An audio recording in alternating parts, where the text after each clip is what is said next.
Log on, tune in, find out. Another good idea from Cambridge. Jean-Yves Le Boudec from EPFL in Switzerland, and to speak on satisfiability of demand. Thank you. So this is joint work with Dan Christian Tomosey, who's postdoc in my group. In some sense, I will continue the discussion we had about what's the effect of demand response and on on managing the demand, in fact. Perhaps I'll start with some introduction explaining where this problem, or the way we have to look at the problem, comes from. I'm working on a joint project with the Distributed Electrical Systems Lab that is interested in building an active distribution network. I'm from communication systems, so I'm engaged in this project to build the communication infrastructure and also to think about the service definition. So this is where I come from. And I'm in Switzerland, and this is the prospect of Switzerland for the winter months for 2030. This is the projected electricity demand, and the other curves are the total supply. Right? So you see we have a gap of about, depending on the hypothesis, around 50% of the supply will not be met by the production on the horizon 2050. Right? Switzerland is getting out of nuclear energy. There is growth in the electricity demand. So that's I'll say the background. So there's a lot of interest in doing anything that might ease the situation, for one thing. And second, we expect the prices of electricity in Switzerland to increase dramatically in the coming years, perhaps double. So we're not limited by thinking it costs I heard this morning 1,000 pounds was perhaps too much to estimate. I think in this perspective we might be a bit more optimistic that adding intelligence might be needed. One of the visions that the Swiss government has is we will beef up the grid, the transmission grid. We will import energy from the sunny south and the windy north, and then we will solve the problem. And that corresponds to one of the visions of the SIGRE group on electricity supply systems of the future, where we will build larger, smarter networks. But of course, people who come from communication systems know also that larger networks don't come for free. And in particular, we've tried in the past to build guaranteed service networks at a large scale, never succeeded. In fact, anything we've done was the internet, and any change to the internet happens to be catastrophically difficult and slow to do. Even introducing IPv6 is not yet done, not to speak of multicast or whatever else. So, I mean, building large networks, once we have this monstrous intelligent European smart grid, probably we'll see a number of problems. So some people have another vision, and those are the power systems lab people in our university. Well, they say after so many, well, we're talking of 20 years ahead. In 20 years ahead, things will be bad. There will be blackouts recurrently. People will get upset by the unreliability of the transmission network. So there will be more and more pressure to do more autonomous networks. Perhaps we won't get there. That's the value of a prediction to make it so that we don't get there. But today the transmission network, national grid, is in charge of solving all the problems of the distribution networks. And essentially there's no flexibility on the national grid side. In the future, perhaps we would make the problem simpler to manage if the slack bus is not completely free to the distribution network operator, in the sense if the national grid would be able to say, do demand response, in fact, across slack buses to distribution networks as well, which would be a dramatic departure from what we have today, and would call for what are called smaller autonomous networks, or perhaps not entirely autonomous, but networks that can work in more degraded modes. I understand Philip has done it in the past over Greek islands. So in the worst case, networks that would be able to operate in that mode. So that is the reasoning that led us, so we're working on that, trying to make prototype of communication systems for this, and then we started to think also what would be those services. They are well known. They are called demand response flexible services. In Switzerland, there is what is called commande centralisée, where, similar to your French friends, but at a different time scales, the distribution network operator has control of when your boiler is on, and guarantees, depending on, you have different contracts. One contract says it's 8 hours a day, but I don't tell you which 8 hours. And depending on when you take the shower, that may or may not be a problem, but this is an example that gives the operator a flexibility across much more than just adjusting the frequency over a short period of time. In France, there's a company that has developed the blue pods. The company is called Voltalis. There are small devices that they stick on your electrical panel, and that will switch off some thermal loads. I mean, France has a lot of thermal electrical heating for boilers and building heating, and surprisingly, they don't pay anything to customers. So they come to your house, they install that, it's free for you. You don't get anything in reward either. And what they will do, they will switch off your thermal loads for, they promise, not more than 60 minutes a day. Of course, they cash money from the French ERDF, the French national grid, where they operate as a virtual generator, which causes a number of problems to the physical generators that have complaints about that. But those are examples of systems that work. In the future, e-cars are emerging in Europe. We see that you can buy now real e-cars at reasonable prices. And those are things that can have more flexible loads even than on-off, right? You can perhaps even modulate how much they take. So that's we imagine we have something like this in the future. And we ask the question, but does it work, really? I may look at a stupid question. In some sense, it's a mathematician's question. Of course it works. I mean, people have done it. I mean, Voltalis works. I mean, your Greek island works. And so all of that works. But still, we would like to understand, if we model it and we pull a number of ropes here and there, does the system break? And in particular, there are two intriguing issues. In some sense, we're just shifting the load. We're not fixing anything. We're not reducing anything. If there's a mismatch, it will show up again.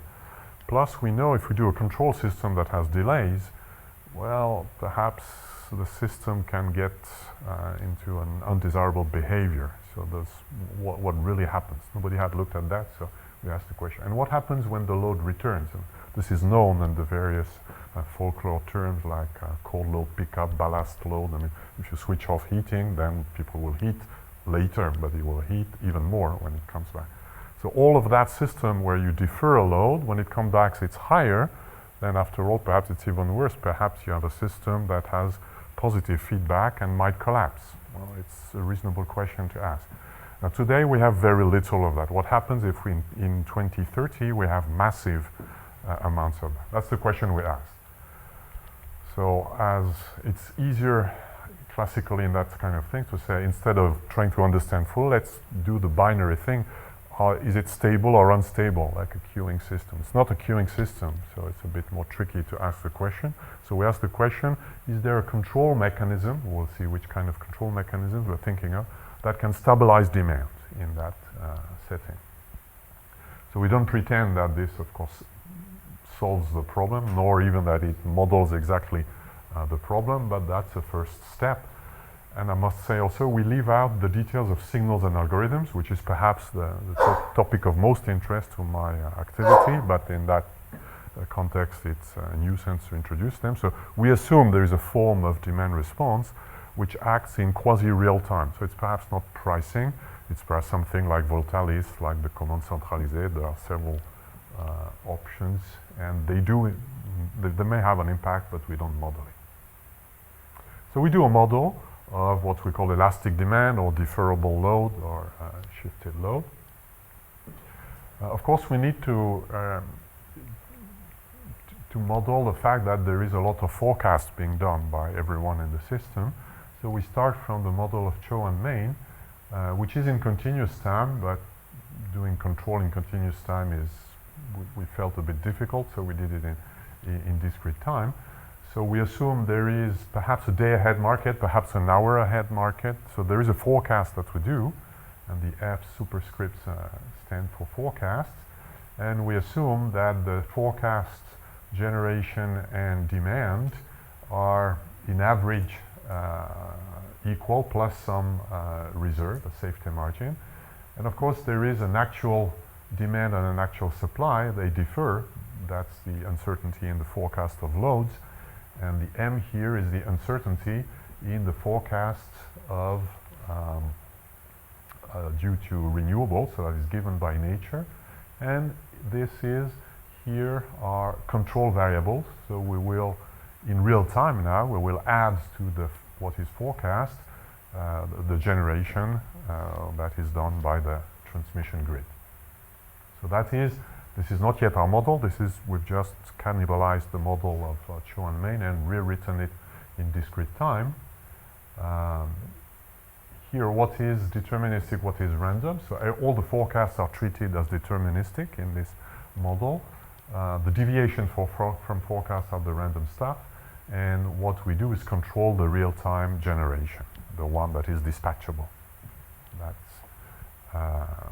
That's their model. Now what we want here is to, in this model, the demand is something given by an exogenous process. So there is no feedback from the state of the system, in particular shortage in supply to demand. That's what we want to add. So how do we add it? Well, we do this mechanism here. So I will explain that. So those elements are what we had before if demand and supply would not be acting upon each other. Now, and I call we assume there is something which is the natural demand. That's what people would like to do. Of course, on the larger time scale, there is nothing such as nature in that setting. And if we are often throttled, then we will lower our expectations. So, on another time scale, the natural demand is not an exogenous process. But let's admit here it is. Then this demand is expressed. And if the supply is sufficient, it is satisfied. So the satisfied demand is the minimum of whatever is expressed and whatever is available in terms of generation.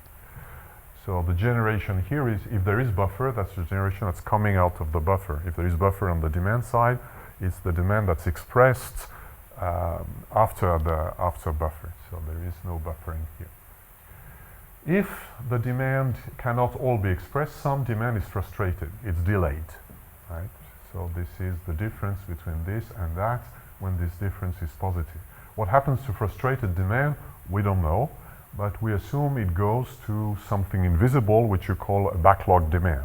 So we switch off your heater, it will switch on again sometime, but it's not visible, it's not measurable, but it is somewhere floating in the air. That's what we call the backlog demand, Z of t.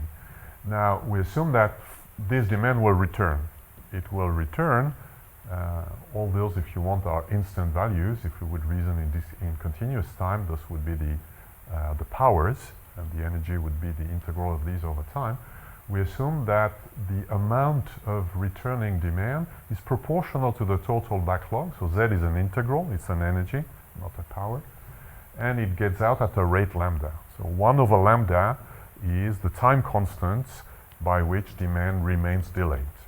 It's a very crude and very brutal model, but that's the way to get one that works. That's what people typically do in nonlinear system modeling, where we can view it as a fluid approximation of a queuing system with a delay type of service, with exponential delay 1 over lambda. And so that could be enough, it would be just the delay, but we believe also that's not sufficient, because when you delay a demand, it does not necessarily come back exactly the same way, right? If I want to heat my building now, and this is delayed by half an hour, in half an hour I will delay the building in the state that it is in half an hour, right? So the returning demand will be different. So the returning demand will be whatever I have accumulated and frustrated. Some of it will evaporate.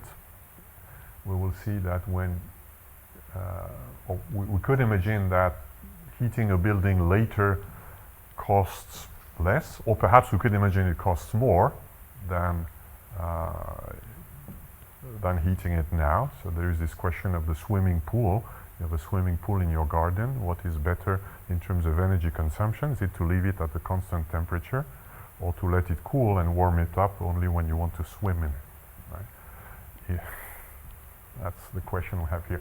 If it's more efficient to let it cool down and warm it up only when you use it, that means there is an evaporation. Some of the load you would need to keep it at the constant temperature, you don't need it, so you don't care, let it cool. When you cool it up, of course, you claim all that load, but a bit less.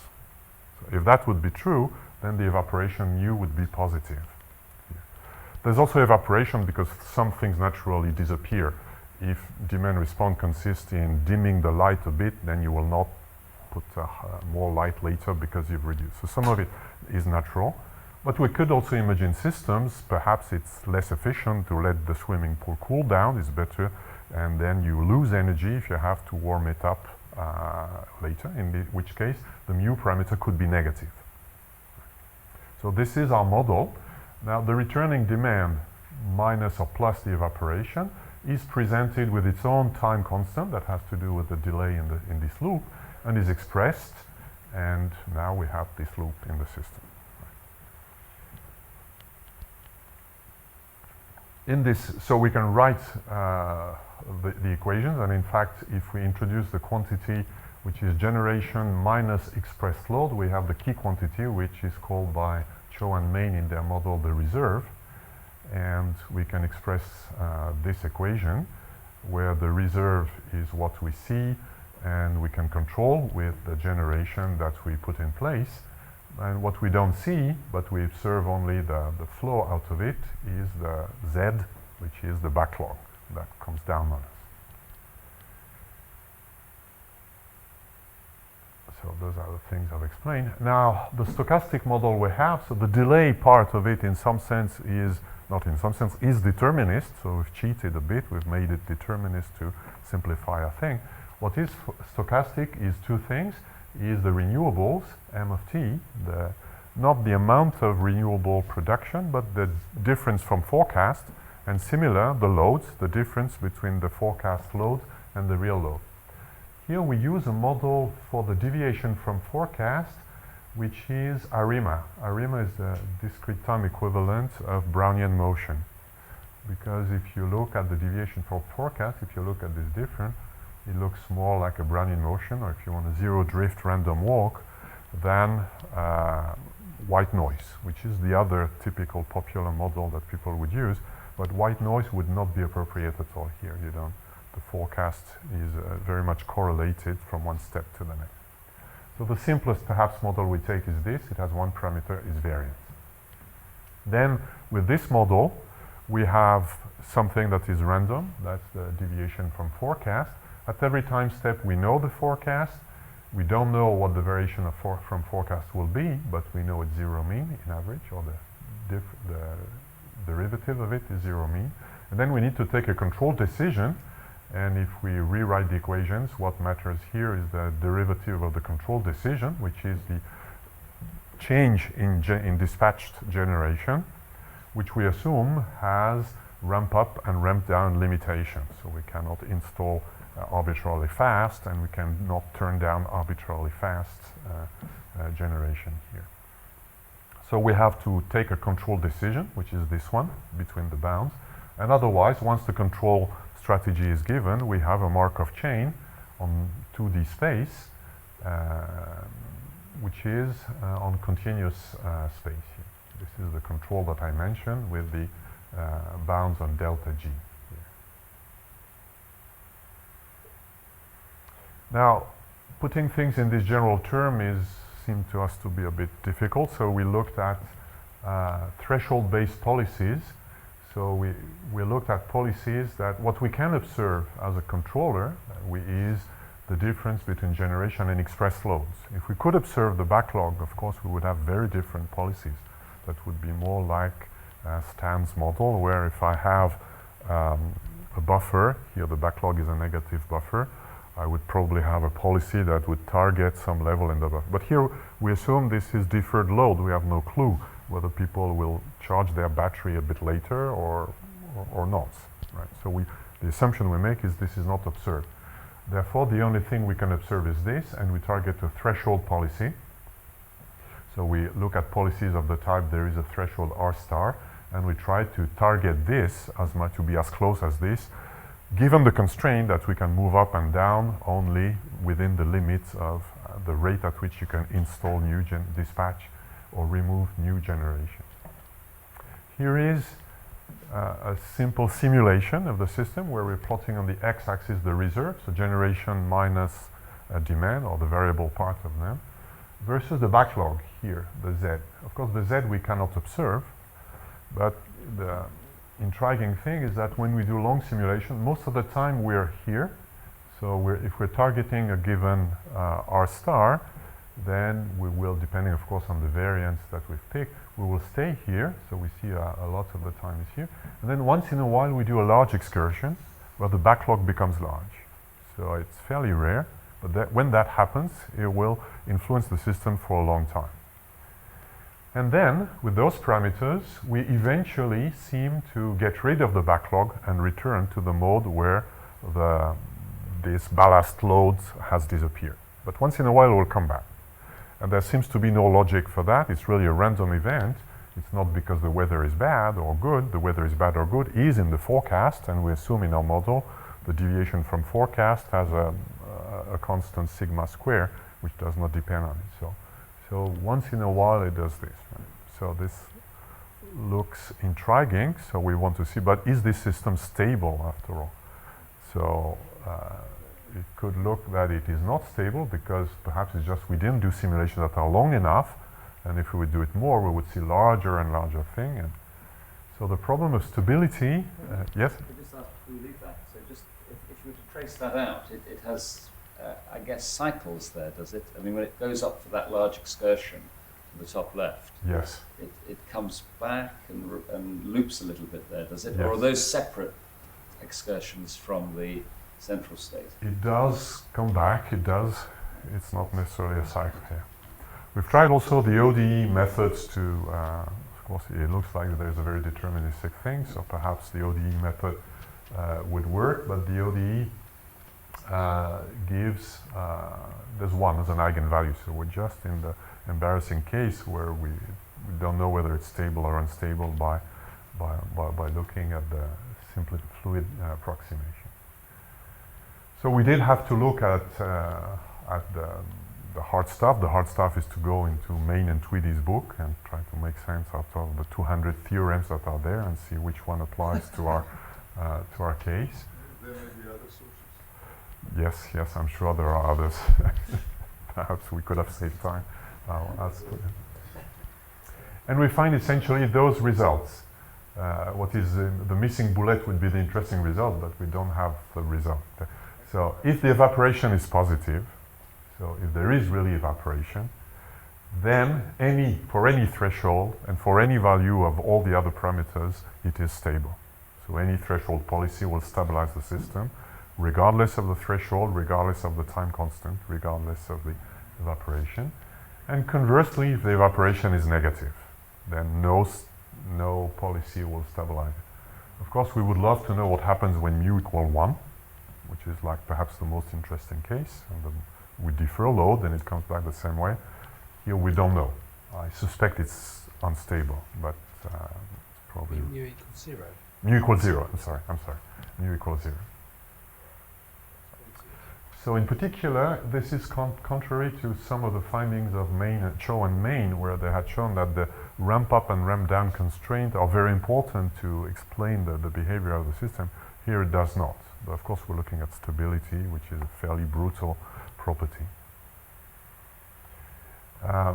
In case of, I said stable, unstable. Now for Markov chains on general state space, there are zillions of definitions of stability. So what do I mean exactly? Here it means Harris recurrence and ergodic, and in particular the empirical distribution function converges to some unique stationary probability. And when it is unstable, when mu is negative, it is simply because it's non-positive. non-recurrent or I'm not sure, but certainly non-positive. And the method consists in finding a Lyapunov, which is a square function, or a quadratic function in a change of coordinates, or a logarithm for the second case. So that was a bit intriguing. So we thought we introduced mu for sake of completeness, but the central role that it plays asked us to have a second look at what is the mu. So I asked people in our electricity department the swimming pool question: what is best? I have this swimming pool. I want to swim in 3 weeks in it. When I swim, I want the temperature is 20 degrees. Should I keep it warm now for the 3 weeks, or should I let it do whatever it has to do and warm it up only 1 day before? Well, they don't know, so which is surprising. So I, in terms of housing, it's the same thing. I mean, does letting your house cool down now imply spending more heat in total compared to keeping temperature constant? Intuitively, the answer should be no. Otherwise, Voltalis would not have a business case, because Voltalis comes, puts a box into your electrical panel and says that will save you energy. That's why we don't give you money for that. Your electricity bill will go down. And either it's not true and then they cheat, but people are not able to follow their electricity bill, but probably it's true. So this should be true, right? So we looked at that in detail. We used the house model of David McKay's book, which is some nasty people say it's a back of an envelope model, but He says it's the back of the envelope. he says that, okay. Maybe nasty, but that's what he says. So we used it, and essentially, so this model can be, is here. It's d of t is over a time slot t, the amount of heat I inject into the building. Heat, not necessarily energy, electrical energy, but heat. Then there's a coefficient of efficiency of my electrical system, of my heating system, and this now is the heat. And then some of the heat is used to warm up the walls.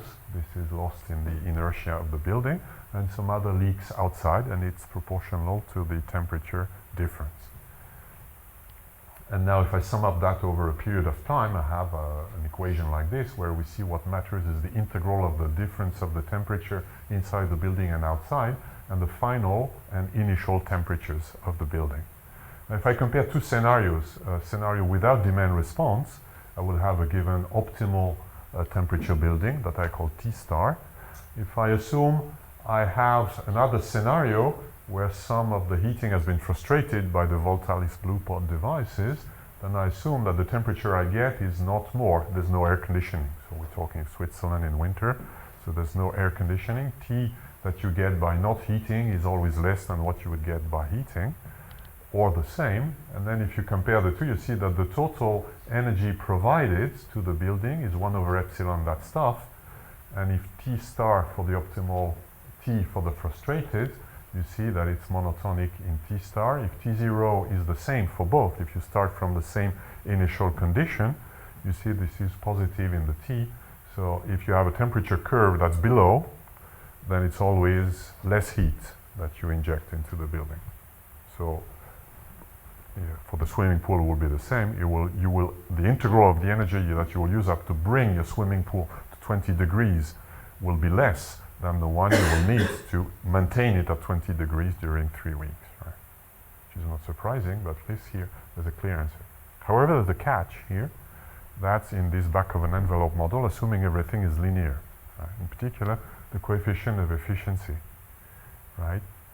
If it's constant, then it's true. There is positive evaporation, and this is why Voltalis can make money on that.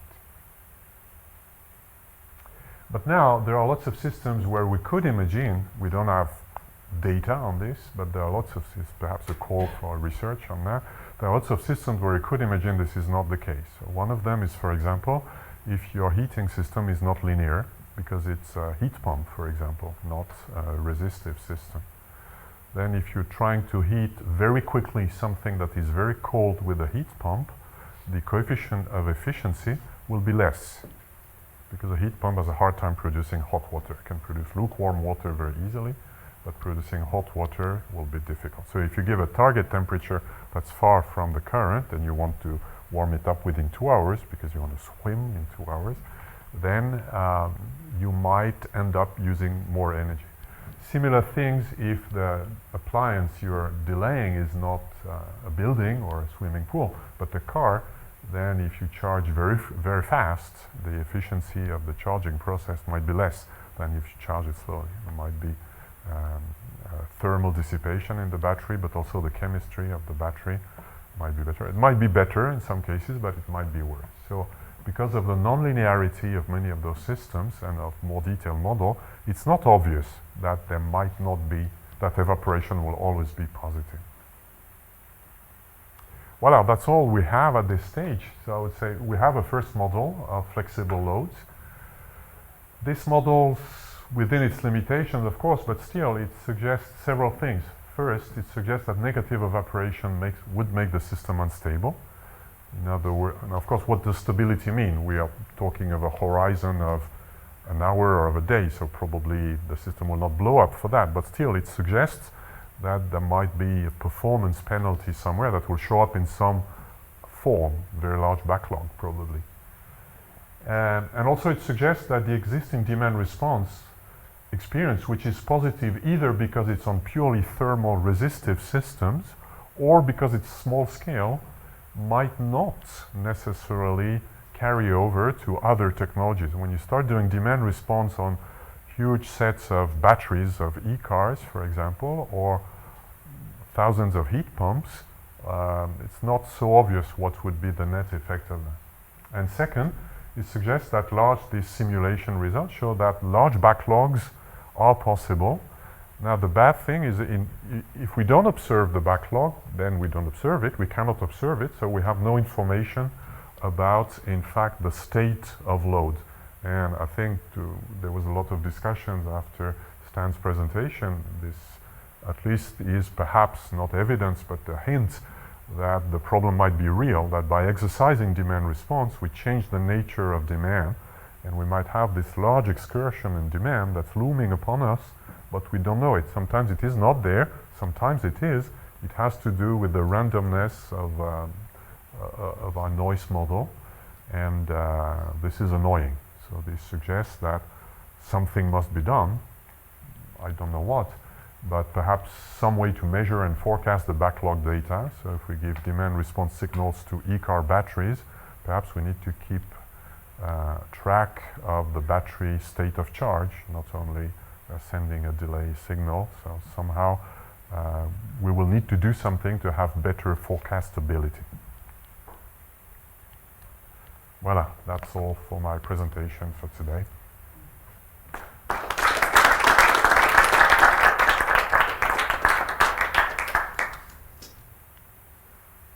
I have a question regarding the examples you gave for potential negative evaporation coefficients.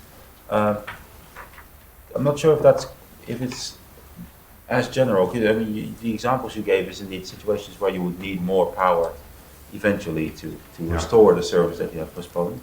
But I think it wouldn't actually come in as an overall sort of negative evaporation coefficient, right? Because you would only need to postpone once to have to pay that cost, but that doesn't keep on growing. So what I mean is, if you decide that, okay, I'm not going to charge my car now, I will need to charge it using the fast charger later, which is less efficient. That doesn't then go into the pool and keeps on growing, right? Which would be the case with a negative coefficient. So no, but what might happen is that it's one example. So in the system, there's what happens to one atom of load, if you want. Yeah. So you are one car, but there are millions of cars. So this single car will be loaded a bit later. But when you will load it, it will come more. Yes. Because of that, there will be more frustrated load. So we will ask for more, we will delay more. And the initial forecast that was for what I call the natural demand did not have this problem.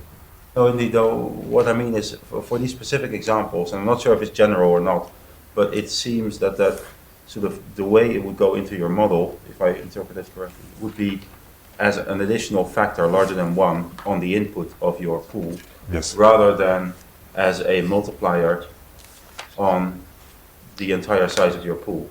So Yes, if your it's car yes. stays in in the pool for a week, it doesn't need more power than if it stays there for a day. Well, it's an average over the entire pool. So if the entire pool is made of atoms of e-cars that will later be charged, then the mu will be negative. But of course, we don't know in reality. There will be an averaging of things that decay and things that explode and that increase, and where the average is, we don't know. It's certainly the case that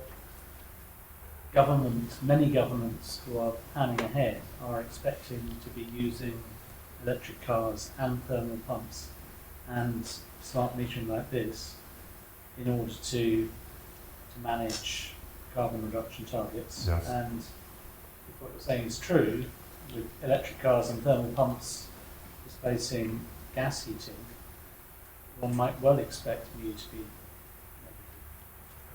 negative. Yes, but perhaps this is, we have a theorem on mu negative, that's why it's the nicest result.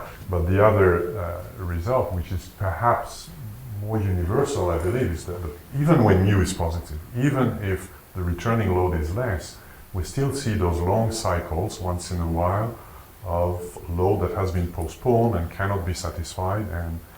And if it's invisible, I think it's a problem. And in the current state of affairs, I think it is invisible.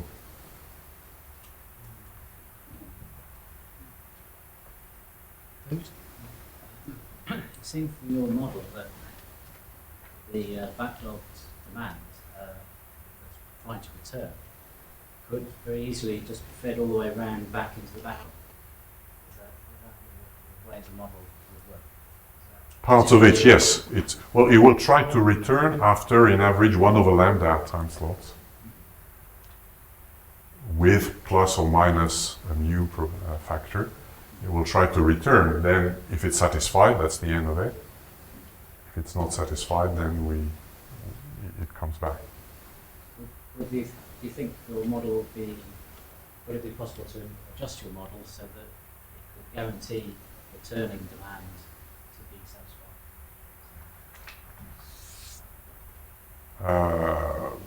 Yes, but then the cost would be very high. I mean, we can do, like in Stan's model, assuming that here I assume that the generation is equal to the demand plus a margin. Right?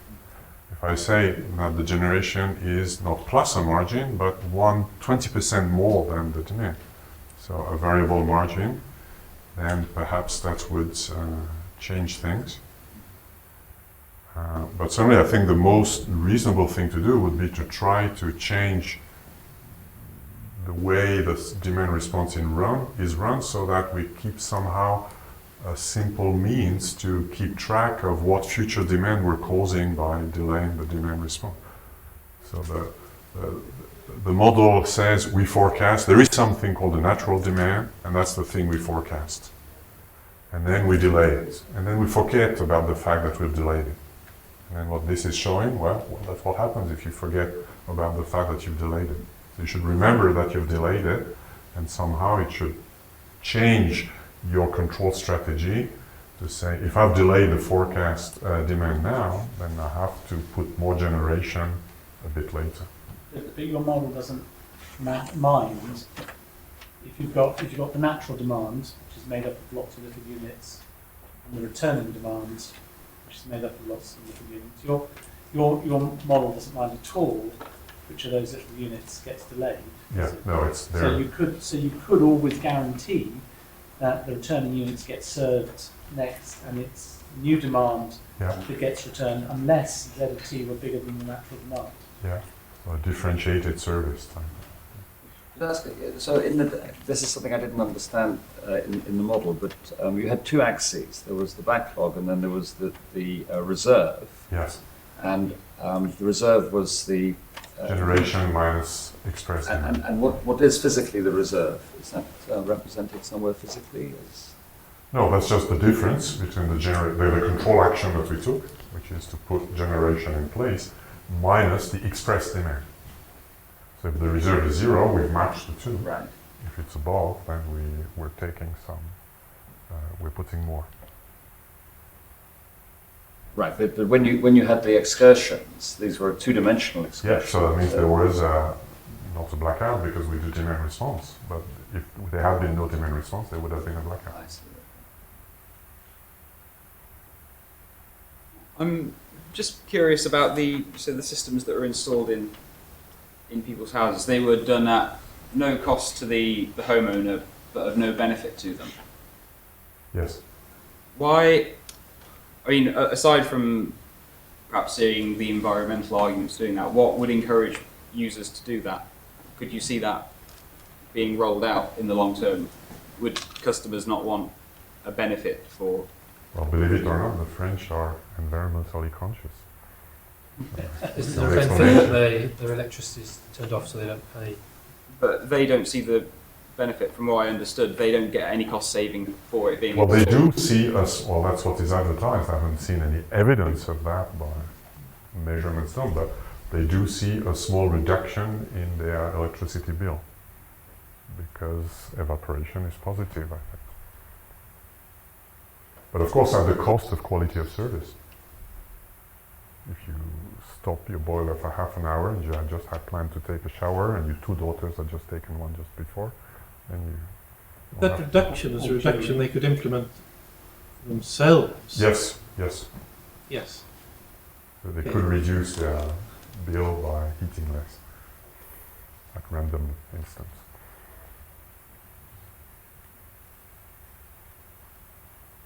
More questions? Okay, if not, I'm sure there'll be some more discussion over coffee, so we'll have a coffee break now and come back for our final talk at 1:45. Thank you.